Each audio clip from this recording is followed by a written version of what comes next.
నమస్తే, welcome to Andhraprabha. నేను వంశీరాజ్ మనతో పాటు డాక్టర్ నంది రామేశ్వరరావు గారు ఉన్నారు, రియల్ ఎస్టేట్ ఎక్స్పర్ట్. సార్ నమస్కారం సార్. నమస్తే అండి. సార్, కోకాపేటలో చూసుకున్నట్టయితే 175 కోట్లు, 165 కోట్లు పర్ ఎకరం.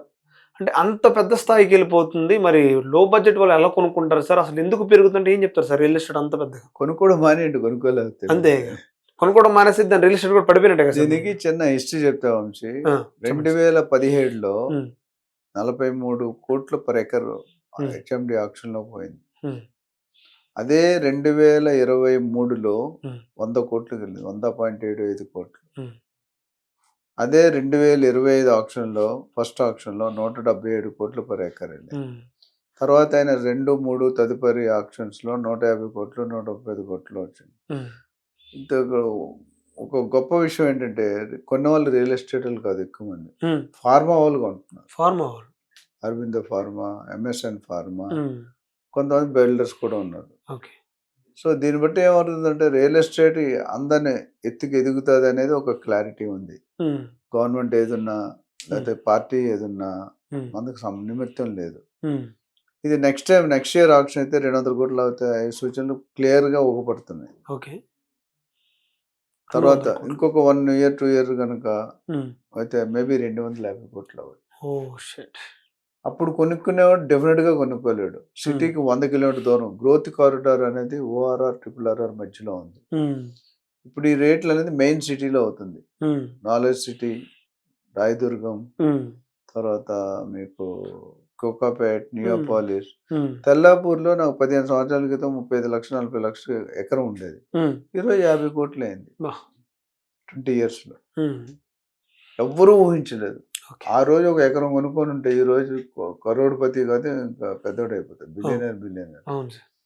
సో అది చూసుకుంటే కనుక ఈ పెరగడం మంచిదా కాదంటే అంత మంచిది కాదని నా పర్సనల్ ఉద్దేశం, ఒపీనియన్. బట్ జీడిపి పెరుగుతుంది, కొనే కెపాసిటీ పెరుగుతుంది, ఇండస్ట్రీస్ వస్తున్నాయి, స్టేట్ డెవలప్ అవుతుంది, పెద్ద ఉద్యోగాలు వస్తున్నాయి. సో ఇవన్నీ డబ్బు వచ్చిన తర్వాత ఏదో ఖర్చు. ఇప్పుడు మీకు తెలిస్తే ఎంటైర్ ప్రపంచంలో ఇండియా పర్ క్యాపిటల్ ఇన్కమ్ ఎక్కువ, ఎంటైర్ ఇండియాలో హైదరాబాద్ పర్ క్యాపిటల్ ఇన్కమ్ ఎక్కువ.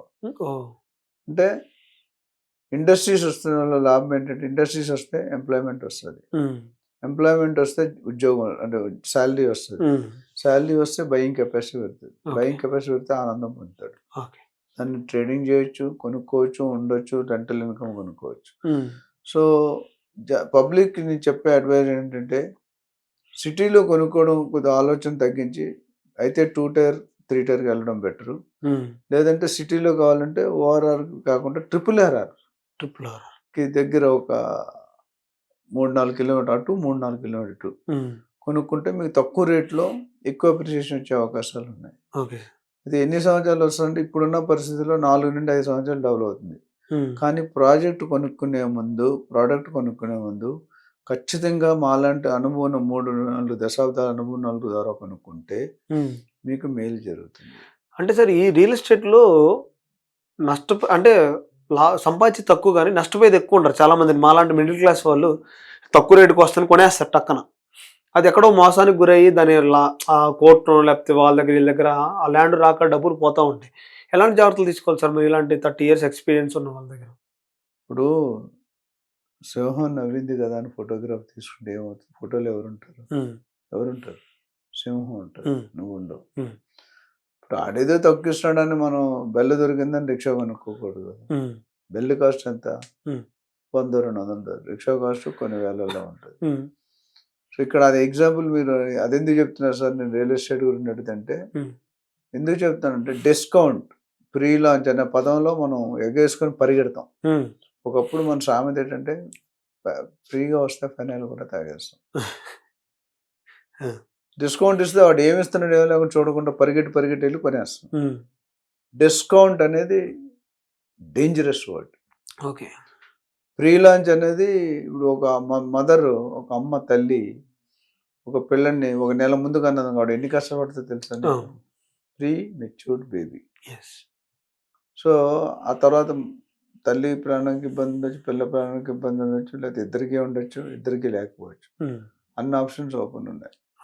సో నేను చెప్పేది ఏంటంటే, కొనుక్కునేటప్పుడు క్లియర్ ప్రాపర్టీ, మంచి బిల్డరు, రెప్యుటేషన్ బిల్డరు, ఉమ్, ఎన్ని ప్రాజెక్ట్స్ కంప్లీట్ చేశాడు, ఎన్ని ప్రాజెక్ట్స్ కంప్లీట్ చేశాడు అనే దగ్గర ఎన్ని ప్రాజెక్ట్ టైంలో కంప్లీట్ చేశాడు. ఉమ్, బయర్స్ ఏమనుకుంటున్నారు, పాత బయర్స్ ఏమనుకుంటారు, పాత ప్రాజెక్టులు ఎలా మెయింటైన్ చేస్తున్నారు, ఉమ్, ఎంప్లాయీస్ ఏమనుకుంటున్నారు, పర్మిషన్స్ ఉన్నాయా లేదా, ఉమ్, ఈసీ ఉందా లేదా, లీగల్ ఒపీనియన్ ఉందా లేదా, లింక్ డాక్యుమెంట్స్ ఉన్నాయా లేవా, ఉమ్, వెబ్సైట్ రివ్యూస్ ఎట్లా ఉన్నాయి, ఇవన్నీ కూడా మీకు చెక్ చేయడానికి టైం లేదు. అవును సార్. మీడియా వాళ్ళు ఇదిగో తోక అదిగో పోలే, ఒకరు పాజిటివ్ చెప్తారు, ఒకటి నెగిటివ్ ఉమ్, చెప్తారు. దాన్ని మేము వెళ్ళేది అనాలిసిస్, ఓకే. ఎస్ఆర్ఆర్లో డేటా తీసుకుని ఎన్ని ట్రాన్సాక్షన్స్ ఉన్నాయి, ఎన్ని ట్రాన్సాక్షన్ పెరిగినాయి, ఎన్ని ట్రాన్సాక్షన్ తగ్గినాయి, ఓకే. ఏ సెగ్మెంట్లో పెరిగింది, ఏ సెగ్మెంట్లో తగ్గలేదు, ఉమ్, అవన్నీ కూడా మనం మాట్లాడి అప్పుడే అనలైజ్ చేస్తాం. మేము గత 30 సంవత్సరాలుగా 30,000 మందికి పైగా బయర్స్ని గైడ్ చేసాం ఓకే ఇన్వెస్ట్మెంట్కి. సార్. Okay sir. అందరూ హ్యాపీగా ఉన్నారు. ఉమ్, అట్లానే 30,000 మంది రియల్ ఎస్టేట్ లీడర్స్ని ట్రైన్ చేశాను. ఉమ్, వాళ్ళు కూడా హ్యాపీ. నా ఉద్దేశం ఏంటంటే 1,00,000 మందిని ఉమ్, ఇన్వెస్టర్స్ని గైడ్ చేయాలి. బయర్స్ కానీ జాయింట్ వెంచర్స్ చేస్తాం, ఉమ్, మెంటరింగ్ చేస్తాం, ఓకే. ట్రైనింగ్ చేస్తాం. ఉమ్, ప్రాజెక్ట్ మార్కెటింగ్ అంటే ఎవరైనా ల్యాండ్ ఓనర్ షేర్ అమ్ముకోలేకపోతే వాళ్ళకి హెల్ప్ చేస్తాం, ఉమ్, బిల్డర్ అమ్ముకోలేకపోతే బిల్డర్కి హెల్ప్ చేస్తాం. మా Hmm. దగ్గర ట్రైన్ టీమ్స్ ఉంటాయి. ఓకే. ఇద్దరు అమ్మలేకపోతే ఇద్దరికి హెల్ప్ చేస్తాం. ఓకే. అండ్ మంచి ప్రైసింగ్, మంచి పిచ్చింగ్ చేస్తాం. ట్రైన్ ప్రొఫెషనల్ టీం ఉంటుంది. ఓకే. సో దీని మీద వివరాలు కావాలంటే మనం సంప్రదించాలి. సార్ ఇంకొకటి ఏంటంటే ల్యాండ్ ఉంచుకొని ఇప్పుడు బిల్డర్స్ బిల్డింగ్ కడతాం, 2 ఫ్లోర్లు మాకు 2 ఫ్లోర్లు మీకు అనేది వస్తుంది. దీంట్లో ఎవరికి మైనస్ ఎవరికి ప్లస్ అసలు కట్టించుకోవద్దా లేదా మీ ఎక్స్పెక్టేషన్స్ ప్రకారం మీరు ప్లస్ చెప్పండి. కరెక్టే, మైనస్ కరెక్టే, కట్టించుకోవడం కరెక్టే, కట్టించుకోపోవడం కరెక్టే. ఇదంతా ఇప్పుడు ఇల్లు కట్టి చూడు, పెళ్లి చేసి చూడు అని ఉంది. అది చాలాసార్లు చెప్పాను, ఇక్కడ మీ ఛానల్లో చెప్పాను లేదు. ఆ, పెళ్లిలో ఏమంటాడుతావు, నీకు పెళ్లి అవుతుందను, నీ పెళ్లి కాలేదు కదా. ఆ, కాలేదు సార్. పెళ్లి అయితే ఫస్ట్ ఏమంటున్నా, కట్నం తీస్తారు మామగారు అంటే ఆ, అడుగుతావా లేదు. అడుగుతాం. అక్కడేమో రియల్ ఎస్టేట్లో బేస్ ప్రైస్ ఎంత అని అడుగుతాం. ఉమ్, ఇక్కడ సార్ ఏమి ఇస్తారు, నా మంచం ఇస్తారా, బీరో ఇస్తారు. అక్కడ ఎమ్యూనిటీస్ ఏమి ఇస్తారు, ఉమ్, ఇక్కడ పార్కింగ్ ఏమి ఇస్తారు, నాకు వెహికల్ అల్లుడికి ఏం వెహికల్ ఇస్తారు. ఉమ్, అంటే 2 టాలీ అవుతున్నాయి లేదా. అవును సార్.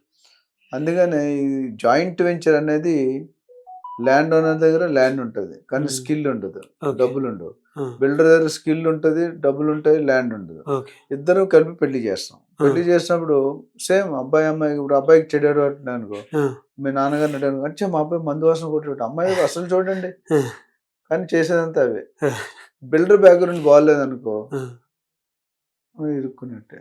ఓకే. అదే మంచి బిల్డర్ బ్యాక్గ్రౌండ్ తీసుకున్నాం అనుకోండి, పెద్ద బిల్డర్ ఇప్పుడు కూడా మనం నొక్కేసి, అంటే మనం నొక్కడం కాదు, బ్రాండ్ ఉంది కూడా మనం తక్కువ పర్సంటేజ్ ఇస్తాడు. ఓకే.